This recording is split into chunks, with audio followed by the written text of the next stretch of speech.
ಉತ್ತರ ಪ್ರದೇಶದ ಗಾಜಿಯಾಬಾದ್ನಿಂದ ನಾಚಿಕೆಗೇಡಿನ ಪ್ರಕರಣವೊಂದು ಬೆಳಕಿಗೆ ಬಂದಿದೆ. ಅಲ್ಲಿ ಜ್ಯೂಸ್ ಮಾರುವವರು ಜನರಿಗೆ ಮೂತ್ರ ಮಿಶ್ರಿತ ಜ್ಯೂಸ್ ಕುಡಿಯುವಂತೆ ಮಾಡುತ್ತಿದ್ದ. ಪ್ರಸ್ತುತ ದೂರಿನ ನಂತರ ಆರೋಪಿ ಜ್ಯೂಸ್ ಮಾರಾಟಗಾರ ಮತ್ತು ಅವನ 15 ವರ್ಷದ ಮಗನನ್ನು ಬಂಧಿಸಲಾಗಿದೆ. ಶಾಲಾ ವಿದ್ಯಾರ್ಥಿನಿಯರಿಗೆ ಅಶ್ಲೀಲ ಚಿತ್ರ ತೋರಿಸುವುದು ಮತ್ತು ಲೈಂಗಿಕ ಕಿರುಕುಳ ನೀಡಿದ ಆರೋಪದ ಮೇಲೆ ಶಿಕ್ಷಕನೋರ್ವನನ್ನು ಚಿಕ್ಕೋಡಿ ಠಾಣೆಯ ಪೊಲೀಸರು ವಶಕ್ಕೆ ಪಡೆದು ವಿಚಾರಣೆ ನಡೆಸಿದ್ದಾರೆ.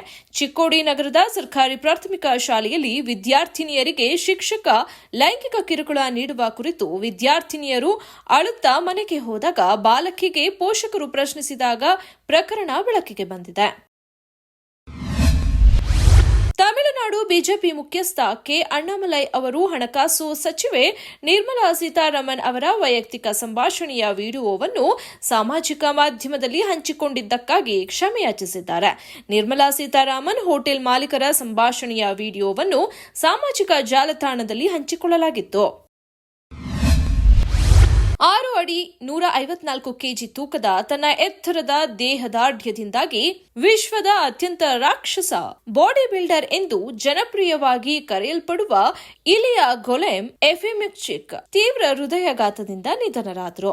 ಬೆಲಾರಸ್ ಅಥ್ಲೀಟ್ಗೆ 36 ವರ್ಷ ವಯಸ್ಸಾಗಿತ್ತು. ಇಲಿಯಾ ಸೆಪ್ಟೆಂಬರ್ 6ರಂದು ಹೃದಯಾಘಾತದ ನಂತರ ಕೋಮಾಕ್ಕೆ ಜಾರಿದ್ದರು ಮತ್ತು ಸೆಪ್ಟೆಂಬರ್ 11ರಂದು ನಿಧನರಾದರು.